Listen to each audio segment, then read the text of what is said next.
Welcome into a Thursday, November 13th edition of Daily Faceoff Live. Tyler Yaremchuk and Carter Hutton with you. We are, as always, streaming on the Daily Faceoff YouTube, looking for your inbox questions for later. Or if you have a question for our insider, Dave Pagnotta, he's joining us in the big segment today. Drop that into the YouTube chat. Hit the like button while you're there. The show, as always, a presentation of Bet365. Download the app today. Use the promo code NATION. Carter, what's on your TV today? What's going on there? I don't know. It's like a floral backdrop. I've been in a pickle with this TV, Ty. It's one of these Samsung frames, and it like you can kind of put art. I have no idea what I'm doing. I got to get someone in here to help me out with what I'm doing because I am slow to the draw right now. But we're working on it, okay? But it's a floral. It's a festive thing, right? Where it's a feel-good show, Ty. Let's just go with it. Sure. We got a lot to get to today on the show, but wanted to start things off on a bit of a solemn note. The passing of Larry Brooks this morning, very sad, and obviously a giant in the hockey media community. Covered the game with just the authenticity and just an unmatched passion. Think about all those scrums that have gone viral over the years between him and John Tortorella and others. So condolences to everyone who knew Larry, had a chance to work with Larry. And listen, I didn't know him, but if you read one thing today, go read Molly Walker's tribute in the New York Post. It was beautifully done by Molly, who had just a fantastic relationship with Larry. So again, condolences to everyone who knew Larry, who worked with Larry, his family, and his friends. And I would just say, go read that Molly Walker tribute. It was really well done. But yeah, rest in peace to Larry Brooks of the New York Post. Let's get into some other news, Huts, from today. Good news for Shane Pinto as he wakes up this morning and has himself a nice big extension. The Ottawa Senators and the forward agreeing to terms on a 4-year deal that comes with a $7.5 million AAV. And hey, not a bad birthday present for Shane Pinto either, who turns 25 today as well. You get $30 million guaranteed on your birthday. That's good living. Yeah, honestly, this is a good deal. And I look at him and, it's kind of like that new age, almost bridge deal for him, right? Taking a little less term probably than he could have got at 4 years, $30 million. Now it's like he set himself up well if he plays well in this season and the next 4 years on that deal, because when he becomes a UFA at 29, like there's a lot of money to be made out there in the way that the cap is transitioning. And he came out of the chute hot. He had 7 goals in his first 6 games. He's kind of cooled off in that sense. But this is a good one. A guy that's, had some injuries. He's missed some time, obviously the suspension on top of that. But he was a big contributor for this Ottawa Senators team last year for that playoff run. So this is a good signing. Again, we were talking about it earlier about him and Dylan Cousins. Deals coming up at the same time, and those are 2 of your centermen. You can kind of maybe see that forecasting out into the future. I think maybe a strategic move in Ottawa where maybe we'll see who is getting the job done, and maybe one of those pieces becomes a trade piece, before their contracts expires. But I think this is a good contract for the Ottawa Senators, who seem to be trending in the right direction, even though they're not really generating a lot of offense. They seem to be winning games or at least getting points. Yeah, again, things have been going pretty well for Ottawa this year. Pinto started the year on fire, 8 goals in his first 9 games. He's cooled off a little bit in the goal-scoring department, but part of the reason I think he's such a good fit there on a team with, I know Brady Tkachuk's not in the lineup right now, but Tkachuk, Stützle, Cousins, you rattled off some of the names from that core. Drake Batherson, like Pinto's a guy with a really good defensive conscience, and he's someone you can trust with really heavy matchups. And I think, again, when you're a young team who has a lot of young faces and you're looking for offense from all of them, having one guy who can excel on the defensive side of the puck, who you can start in the D zone, who can penalty kill a little bit, who you can trust with really tough matchups, it frees up the other guys a little bit too. So there's a ripple effect to having a guy like Shane Pinto in your lineup. And you mentioned the future of this Senators team.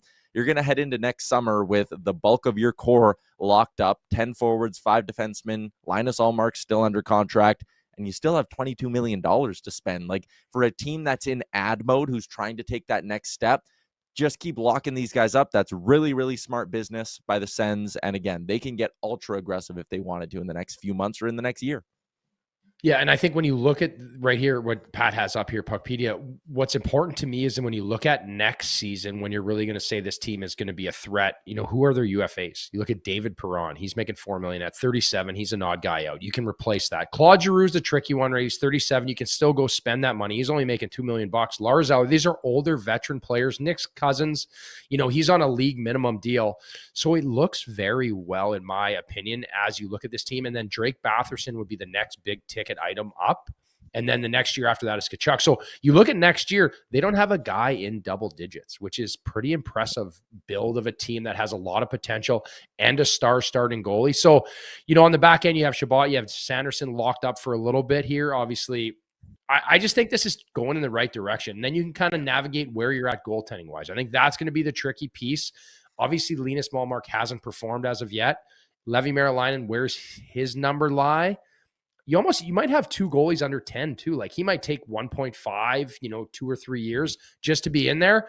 This is going to be a dangerous team. And I think when it comes to free agency and when it comes to shopping and trying to make this team over the top, they're set up for a really good run here, Ty.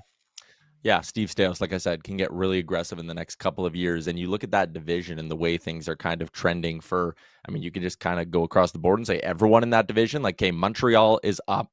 Ottawa is in a position where they can be up. What's it like with Toronto? Is Florida going to be around for 1 year, 2 years, 3 years? You kind of start to wince when you say 3 years. Even Tampa Bay. How many more years does Tampa Bay have as a true, authentic Stanley Cup contender? Like the fact that Ottawa has all these guys locked up for term and they've staggered a bunch of when they end too, right? Like Stützle's 2031, Tkachuk's 2029, Cousins 2030, Pinto's also 2030, but Sanderson's until 2032. Like they should never get to a point where they're in an off season where they can't continue to add with the way the cap's moving. So you consider where that conference and where that division's kind of going. Consider how well they've staggered everything. Like, I don't know, are the Sens a team? And they should be a team that can build themselves into a legitimate Stanley Cup contender in the next 18 to 24 months here. Yeah, I agree. And again, there is that the Atlantic just feels flipped on its side right now, right? The way things are going, where they're at. You have Boston ahead of you. You have Montreal. It seems attainable at this point. Again, there's a lot of teams stuck in the mud. I think the dangerous team for me would be Tampa Bay. I think they can start rattling off wins because they have the offense. I don't know where it's going to come in a regular season where you need to try to create with the way Florida and Toronto have been playing. But for the Sens teams, they have 2 more games at home here. They play the Bruins, and then they play LA, and then it's a 7-game road trip. They went through this same thing last year, right? They had that giant road trip before the World Juniors. There's a lot of pressure on this team. So this is kind of make or break for them, in my opinion, before December. I think it ends December 2nd, then they're back home on the 4th of December. This is going to be a huge road trip for the Ottawa Senators, who need to find a way to scrape together some wins on the road. Let's go from the East out to the West. And I mean, you can almost view this as an entire league question as well, but we're going to play a little pick'em. It's pretty crazy to look at the league standings. There are only 5 teams in the whole NHL who have a points percentage below 500. It's crazy the parity that exists right now. And then you kind of have a mush, Vancouver, St. Louis, Buffalo. They're all in that 440, 470 range. And then it hits a cliff. Nashville, 389. The Flames only have 4 wins through 18 games. They have a 278 points percentage. It is ugly in both of these Western markets. So your pick'em question is this, Huts. Which team should sell the hardest and maybe the quickest this season? You know what? For me, it's the Calgary Flames. The Preds are just, I get it, but the Preds made their bed, right? Like they went to that free agency. They tried to shop. We've been over it. I think we've beat that horse so many times. Every time I turn on any sort of social media, the Preds are the one to talk about. But the Flames just feel like, realistically for me, sell off pieces that you don't need. You have some good young players there. You have a great young up-and-coming starting goalie. And then you have a chance in a draft to get a player like Gavin McKenna or someone that can really change this organization. You have a new arena being built. There's just like so many things trending for them. I do believe it would be a waste if all of a sudden the Flames just rattle off a bunch of wins and then they get themselves in the playoff picture. And then they're 4 points outside of a wild card spot at the end of the season. And you're sitting there going again, why did we do that? Why didn't we beef up a little bit and make this team better? Where the cap is going and the money they have spent. So for me, it's a Calgary Flames. I think that they're at a point in where they're at in their rebuild. They need to make some changes here. Yeah, I'm with you. So the reason I was going with Calgary over Nashville, even though you're right, a lot of people seem to be pointing at Nashville, and they're the team that's in the headlines a lot more for their struggles than maybe Calgary is. But just with the players that they reportedly could be making available, like I look at Nazem Kadri, 3 more years, $7 million. A lot of talk about a guy like that this year. And I think there's a chance his value is at its highest at this trade deadline. If there's, like I just said, there's only 5 teams below 500 when it comes to points percentage in the NHL.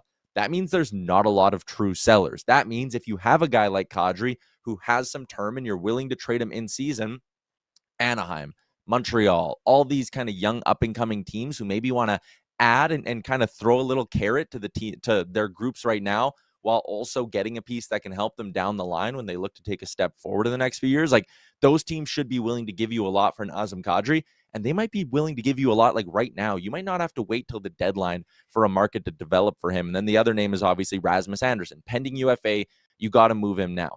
Where I think, and maybe Predators fans won't like to hear this, I think there's a chance that the Predators just get more for all of these guys that they're looking to move out in the summer. They all have term. Think about Philip Forsberg. Okay, I guess a team like a Montreal or an Anaheim, one of the, again, the up-and-comers, they would probably like to have Philip Forsberg, but you would probably also have a whole lot of true Stanley Cup contenders lining up for that guy, giving you multiple high-quality assets if you were willing to move him this summer. You just got to wait till the summer when those teams have cap space. I think about Saros as well. Jonathan Marchessault is another name, $5.5 million. You could trade him at this deadline, maybe get a decent haul for him. You trade him on July 1st when teams have a bunch of cap space. All of a sudden the market expands. So I think for Nashville, you might just have to plug your nose and gut through this year. Maybe you trade an O'Reilly or a Bunting or something like that and get a couple of picks. But for Calgary, if I was Craig Conroy, I'd be looking to make some moves right now. Yeah, I agree with you too. Again, the interesting one for me is the Saros one, right? Because of, you look at the success right now Askarov is having in San Jose. He's been one of the hottest goalies his last 4 games. You know, if he gets moved off, it just looks like so much egg on your face. And the fact that, like, why did you give him the deal? Why did you let him walk? So there is a lot that goes on about saving face. And now, that being said, we had chatted a little bit before we came on here. Like, do some of these guys want to leave Nashville too, right? There's also like the fact of, like, you know, it is Nashville. A lot of guys love it there. This is a destination city where guys want to play. They want to be part of that organization. So there is the fact of, like, there is the rebuild, but teams would be lining up to try to add a player like Philip Forsberg. You're not wrong there. This is a guy that still has a lot of game left. He can play it all. He can play a little bit of a physical edge in his game too, which adapts to the playoff. And he gets a lot of shots. He generates a lot of offense. So it will be interesting. But at the end of the day, if the Calgary Flames are sitting here and they haven't done anything and they moved up the standings, I think it's a waste of a season, in my opinion. Yeah, there was also an interesting rumor thrown out. Like, the one name that, aside from O'Reilly, so 2 names. I could see O'Reilly getting moved this year. And then there's the Steven Stamkos thing. Like, you talked about, do guys want to stick in Nashville? Do they want to go somewhere else? There have been some reports that Stamkos wouldn't mind going somewhere else to finish off his career. And Dmitry Filipovic on What Chaos threw out the Chicago Blackhawks as a potential landing spot for him. And it was like a light bulb in my head moment where I'm like, man, that makes so much sense. First off, $53 million in projected cap space for the Blackhawks this offseason. Even if you were to give Bedard 10, okay, you still have $43 million. Like, go get a guy like Stamkos, who, even if he definitely isn't the same player he was before, what kind of lift does that give a young locker room in Chicago when they see that guy walk through the door? It's a couple more years. You don't need the cap space. I think it gives them like an emotional boost, gives them a veteran leader, and it's a guy who, hey, just throw him on your power play. Let him score you 20 goals. Is he overpaid? Yes. Do you need the money? No. So do it. So my only concern there, I guess I have 2 angles on that, right? It's like, you add Stamkos, like, I don't know if he necessarily makes your team better, right? But there is value, I think, in having a player like Steven Stamkos around your guys. He's a righty, right? And he's going to can teach Bedard, like, where does he play on the power play? He can be there as like a veteran leadership, right? So I think that is important. It's just a matter of how much you're going to sacrifice to get him, right? I don't know if he necessarily, at his foot speed and where he's at in the way that Chicago plays, helps them immensely. But there is so much value in having veteran leadership around these guys. This is a guy that's won. He's done it all. This is a great guy for Bedard to be around. Nazar, to understand day-to-day of the NHL, the power play, thinking, trying to grow your game. So there is a lot of value that Steven Stamkos wins. So I don't know if it pushes the Hawks over the top by any means. They're trending in the right direction, but I think the value of experience that he would bring to a team like that is immense. Exactly. All right, we're going to get to Dave Pagnotta here in a couple of minutes. But first, this week, we're kind of zeroing in on some Olympic rosters. Talked Canada, talked USA yesterday. Today, let's talk a little bit about Team Sweden here. They're kind of the opposite of Canada, where, you know, Canada's got all these tough decisions to make with the forward group. And then you look at the blue line and it's like, and then you look at the goaltending and you're like, oh boy, what are they going to do? But Sweden's the reverse. You look at the goaltending, they look solid. You look at that blue line, like, I'm looking at the group. It doesn't even matter what decisions they make. Dahlin, Carlson, Hedman. You want to bring Rasmus Andersson, Philip Broberg. Here's the projection from Matt Larkin. Like, they're so good from the blue paint on out, Huts. The big questions are just in the forward group. Yeah, it is. Again, this is a good problem for Team Sweden to have, right? When you look at their forwards and what they're going to do, there's going to be some pieces that, some tough decisions for them to make in that bottom six. But this team is an absolute threat when you look at their back end. I think they're the most, even looking back on the Four Nations Cup, how good they were. For me, it's their goaltending. For me, it's going to be the question mark of who is the guy when the puck drops at the Olympics, because nobody is really having a good season. Right now, Markstrom and Allmark have identical 870 save percentages in the NHL, which aren't great. We saw Markstrom make a great pass last night to win it in overtime. But again, this is a short tournament. These are the guys with the most experience. And then you have Philip Gustafsson, who is there, who could be your number 3. Ersson was there last year because Markstrom was hurt for the Four Nations Cup. So with this back end, I just like the maturity in the fact that you have Markstrom, who's played over 500 games, Linus, who's now over 300. There's so much experience. If they can insulate that and protect them, this becomes a very, very dangerous team. As for up front, there's going to be a lot harder decisions on where that ice times gets allocated and who is a difference maker. And I think NHL success this year is going to make a big impact on this hockey team, Ty. Yeah, I agree with you on that. And you see the projection here, like Pettersson and Zibanejad going into the Four Nations face-off. Their center depth was a question, but the one thing that's changed since last February is the emergence of Leo Carlsson. And hey, no pressure, a 20-year-old kid going into his, obviously his first Olympics, but like, man, this guy's looking like a legit number 1 center. And again, a lot of pressure to ask of him to be like, hey, go toe-to-toe with McDavid and all these other guys and Matthews and Eichel. It's your job to shut them down or to go toe-to-toe with them, try to outproduce them even. But he's the highest scoring Swedish forward in the NHL this year. If he's an actual 1C, you start to look at that center depth on Sweden and start to go, okay, yeah, I can get behind Zibanejad at 2 and maybe Eriksson Ek in the 3 spot in like a hyper defensive role. Like Carlsson changes the complexion of that forward group for Sweden quite a bit. It does a lot. And again, I feel like he is a complete player too, right? Like we all want the flash, we want the speed, we want it all, but this is a guy that at his age plays a more well-rounded game than most guys his age. So he will fit in. It's just now you start to think about apples and apples of like, you're trying to match against, where does he match up? But again, I still think teams are going to err on best available players and have them adapt to the role that they need to play. So with his skill set, I think he fits in well. And again, you're trying to build something for the future too. There's always that growth curve of where you want these players to be in the next 4 years. And as they go, and right now I think Leo Carlsson has been good enough this season to be on this. I don't know if he ends up being the 1C tie and having that unbelievable matchup, but if you can get him in like a 2 or 3 slot, yeah, I think he's a little bit more protected. But granted, there's going to be no easy nights in the Olympics, that's for sure.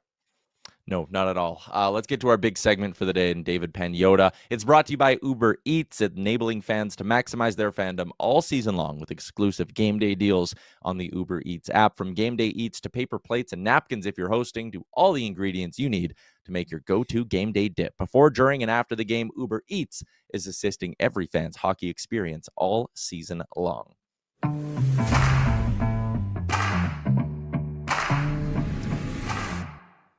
Always a pleasure to be joined by Dave Pagnotta from the fourth period. And let's kick things off in Toronto. News about David Kemp coming down the pipe. I look in our YouTube chat. It's one thing that people are asking about. The Leafs kind of clearly need to make a shakeup here, Dave, but what do you think they could do? Yeah, well, it's tough right now because the injuries are now mounting. They're piling up, quite a bit. Austin Matthews isn't playing tonight. Stolars is out as well. And they've been scrambling. Like, this is a team that's trying to figure out a little bit of their new identity this season, and it just hasn't clicked consistently by any stretch, for this group. So what happens at that point? Well, Brad Treliving starts to look around a little bit more to see what his options are, and it's going to be interesting to see how this kind of works out for him, because he's looking for a top 6 guy, which we've known for a while. That goes back to the offseason. And I think the realization that they need a legitimate puck mover from the blue line is starting to sink in a little bit more. And I believe that's something that he's starting to look at as well. But again, we mentioned this in previous weeks. Any big move the Leafs make or try to make is going to have to result in somebody leaving the team. Like, you're going to have to move out money, which might be why we're starting to hear names like Max Domi again, and even Brandon Carlo that I brought up earlier this week, in addition to the Camps and the Robertsons and the Yaremchuks and everybody that's their usual suspects that are out there. But it's getting to the point now where they've got to be a little bit more creative in what they potentially do here. And they're starting to look at what options may be available. Yeah, understandable, right? The pressure's starting to mount in Toronto and some other pieces. Yep. I listened to you yesterday talk about Cam Talbot on the DFO show. Yeah. Is he a piece that gets – I thought he was a piece that was going to get moved last year. I remember Peter Mrazek getting moved to the wings, and I thought for sure Cam Talbot's getting moved out. It didn't happen. Where does he fit? He has that relationship in Edmonton. Obviously Calvin Pickard hasn't been great this year. Where do we see Cam Talbot end up? Or does it something maybe plays out later in the year? Probably so. I mean, unless there's a season-ending injury or something of relative significance in that respect, Huts. I think this is going to be a situation where teams are going to wait to see A, how they're doing, and then B, how are the Wings doing, and is there an opportunity for us to pounce on a veteran goaltender who's got that experience, who's been steady. Numbers aren't horrible by any stretch in Detroit, but he doesn't have any no trade protection. And with John Gibson there, is this an avenue that Steve Yzerman is willing to take? We're going to hear other names out of Detroit if they continue to hover, if they're or less. We're going to hear other names out there, but Talbot's an interesting one because of his contractual situation, UFA at the end of the season, and again, no trade protection. Just kind of makes him an easier candidate to be moved. But for teams, whether it's Edmonton or another, and obviously you mentioned the Oilers, and there's familiarity there. I'd be curious to see some of these teams kind of taking a look and poking around to see what Talbot's availability is down the road. They may be doing it now, but I think the sense I'm getting is, well, hold on, we don't want to jump into anything too quickly, but there are teams that are at least starting to make their lists a little bit longer. Okay, so let's talk a little bit more about that, because a team like Detroit in a bit of a wait and see pattern. I've mentioned it now a couple of times on the show, but all but 5 teams in the NHL are 500 or better right now by points percentage. Like, it's just this massive bit of mush. The teams who we kind of view as legit cup contenders are cap strapped. They don't have a lot of money. They'd have to do something, similar like what the Leafs are doing, where you got to move out pieces if you want to bring in pieces. Like, it just feels like a really complicated trade market right now, where like if the Leafs wanted to do something that's not just a pure hockey trade where they're going to another team that's maybe sputtering and it's a guy for a guy, like, who do they even have to deal with here? Like, there doesn't look like there's that many sellers outside of like Calgary and Nashville. Yeah, and that's why it's twofold. That's why we've got so many conversations going on right now, because everybody's trying to just see what their options are, and then B, from the seller's side, from the seller's side of things, teams want to kind of have a gauge of what that marketplace is. It works on both sides. If you're buying, you want to know what the options are and what the costs are potentially going to be. And if you're potentially selling, you want to start to drive up a market. You want to start to drive up that price and drive up that interest and say, we're good now, but let's circle back in December. Let's circle back in January or before the Olympic break or something to that effect. And, there are some teams with that Olympic break, with that, 21, 22 days, 23 days, whatever it is, that there's that gap in games. There are some teams that wouldn't mind. It doesn't mean they'll do it, because again, we've got the trade deadline shortly after when guys come back. But there's that window where if the player's not going to the Olympics, you've got 3 weeks to acclimate yourself to your new surroundings. You're not just being thrown into the fire into a brand new environment. You've got time to kind of ease into it. You don't have to necessarily cancel your vacation if you're not going to Olympics. You can still kind of breathe a little, meet your new teammates, the bulk of them, and then kind of, go from there. So there are teams that are looking at that as a potential window as well, because it just makes that transition that much easier and cleaner because you've got that extra time off. So I'm curious as to see, and this is going to be a later in the season thing, just where teams are at in that type of mentality from that mindset. But for the sellers out there, or potential sellers, they want to know, for Detroit, what options do we have with respect to potentially moving Cam Talbot? Or is it, Kopp or Comfer or Gustafsson or, and so on? Some names we already know that are out there, but are we going to drive up that price and that interest and those interest levels later on? Dave, I never think it's too early. I know it's November, but when we talk about the NHL and we talk about the coaching carousel, right? There's obviously some guys on the hot seat this year. At what point do we start to that become a conversation where we're going to see our first coaching change? Like, what is the vibe you get? Obviously, Nashville, I guess, is the team that kind of lights the board. Buffalo. And then I think Huska and Calgary has a bit more of a leash, and obviously Jim Montgomery, they went out and did him, got him in St. Louis. He got them to the playoffs. But at what point are we sitting here being like, who's the first coach to drop here? Yeah, it's. I mean, Lindy Ruff has, I believe it's his last year of his contract, so there's more flexibility there. Andrew Brunette has another year on his deal. His contract expires after next season, and then I think there's an option. I think it's a team option, not an individual option. But there's one more year on that. Huska just signed his extension. Montgomery, as you said, was just brought in with a nice contract as well. So some teams are being a little bit cognizant of that. How much, these are guaranteed. They still pay them. So do we make that change now? Like from Nashville's perspective, do we make that change and then Barry Trotz comes in to take over for an extent, and then you reevaluate in the offseason? For other teams, you kind of look at that as well. I don't get the sense, either Calgary or St. Louis are going to look to do anything in that regard. Minnesota as well. It's really Nashville because of the expectations that are there. But Nashville's issues aren't exclusive to what's going on behind the bench. Their roster just isn't where they thought it was going to be, and as deep as it's going to be. I don't get the sense that there are any teams right now that are just itching to make that type of move. It's a difficult decision, first of all, and there's a lot that goes to it behind the scenes. But if Nashville really starts to flounder here, then maybe there's a little bit, and you can't trade everybody, and some of those moves are going to be difficult. You got to at least show your team and your fan base you're doing something. So that might be more of a reasoning / casualty of war scenario than anything right now. I kind of said with a few of those guys, like if they wanted to get really crazy, you talk about the Soroses and the Forsbergs. I said you kind of got to plug your nose and get through the year, right? Like how many teams right now, even Stamkos to an extent, although I know production's way down there. What kind of impact would he have on a legit cup contender? That's a legit question. But like, isn't the market for these high cap hits? It'd be way stronger at the end of June or July when contenders have cap space versus right now. Like, you could find someone who'd take Ryan O'Reilly, maybe Jonathan Marchessault, but these higher cap hits, I think you just got to wait it out for the year, don't you? Yeah, well, yeah. I mean, if Nashville's not going to retain on anybody, and Stamkos, Marchessault, I believe there is a way for them to accept a move to a top tier contender, but Nashville's going to have to eat. There's a lot that goes into it with both of these guys.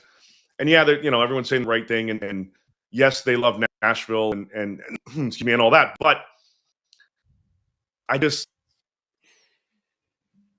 from a team perspective and from what Barry Trotz has to evaluate him and Brian Poyle and everybody there, just exactly how much they're going to retain on a contract.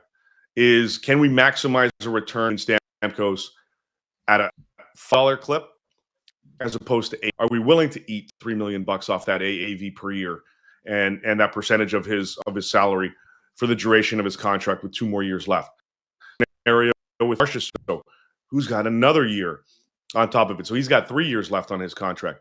How much longer do we want to do this? And how much are we willing to eat in order to facilitate these types of moves as we go through this little rebuild situation that has to be amplified? Remember, Barry Trotz said this last year. When things weren't, rolling out the gate, he kind of spoke a little too freely and said, look, if it doesn't work, we'll just rebuild. We're going to have to. He said that partially tongue-in-cheek last year and then had to come out and say, no, I didn't. I mean, obviously we want to move forward with these guys. Well, now's kind of the time where they've got to make those types of decisions. And for the big boys, it's how much they're going to retain. O'Reilly, you mentioned, I don't think there's going to, need to be that. I think that even they would argue when they're having their trade discussions that you want him, you're getting him at full pop. But the other guys, those 2 other guys specifically, and sorry, well, if they get, those conversations going, you're getting him at full pop. But the Stamkos and the Marchessaults, that's where Nashville has to make a decision on how much they are willing to eat. And I don't think they're near that stage yet. Dave, appreciate your time. Thanks for popping on. You can find him at the fourth period and the DFO Rundown Insider Edition weekly here on the Daily Faceoff YouTube. We'll chat again next week. You got it, boys. Later.